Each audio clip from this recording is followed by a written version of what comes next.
de toute façon, y'a que toi dans mes pensées. L'impression que je suis bloqué, mon passé me rattrape, dis-moi à qui la faute. Y'a que toi dans mes pensées. T'as pas lâché l'affaire, tu seras la merde, mais même toi t'es pas comme les autres. Je suis dans la zone, baby. What is up, YouTube? Welcome back to my channel. My name is Matern. I own a hair company by the name of Skyline Hair. If you are new here, welcome. And if you are a return subby, hey girl, hey.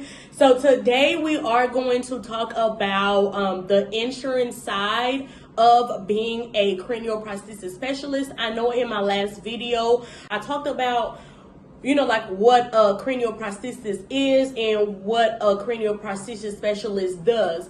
But this video, I am going to explain to you guys the process of going through different insurance to file a claim in order for your patient to get a medical wig from you. Now, I'm not gonna lie to y'all, it is extremely hard to apply and get in network with some of these insurances because it just is. It's just how it is. So in order for you to go through the insurance company first, you must have an NPI number in order for them to recognize you as a provider. So being in and out of network, it doesn't really affect you, but it does benefit the patient if you are in network. That way it prevents them from having to come out of pocket more. Now if you are out of network, and you file a claim for the patient through their insurance company, they will only cover a certain amount, and then whatever the insurance does not cover, the patient will have to pay out of pocket. So typically if you are in network, they will cover 80 to 100% of the cost. Whatever you charge for that wig, the insurance will pay for it. But if you are out of network, they will typically cover up to, I believe, 60 or 70% of that cost, and then the patient will have to pay the remainder balance.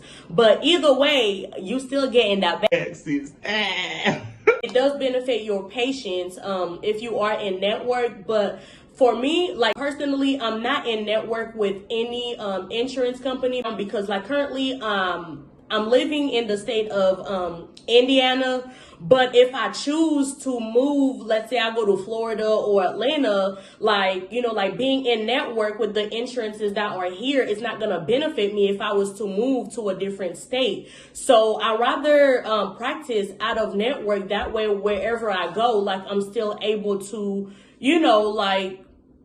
do what I do and still, get to the money. So, but it is really hard, to get in network with these insurance people. But it's really two ways you can do it. So if you want to make it easy for your patients, your customer or client, you can go ahead and file the claim for them. It takes some time. With the insurance, they might, reject it. You may have to refile again. It just really depends on the insurance and what all they cover for that specific patient. But you allow the patient to file the claim for themselves. It's easier and they get approved quicker for that medical wig, and also it gives you a leverage and it helps you to become in network with them quicker. If the client filed the claim by themselves, your name will already be in their system. So when you go in and apply to be in network and you submit that application, your name will already be in their system, and it'll make it easier and faster for them to approve you versus if you file the claim for them, it's like you are an unknown provider to them. They don't know you. So it takes a lot longer for them to approve you. And sometimes, you may submit an application and it takes, 3 months. It takes 4 months for you to hear back from them to give you a response. Some insurance companies are different than others and requires different things. So you have to make sure that you are using the right diagnosis code and using the right medical terminology, because it have to be up to their standards. So if it does not meet their requirements, then it will get denied.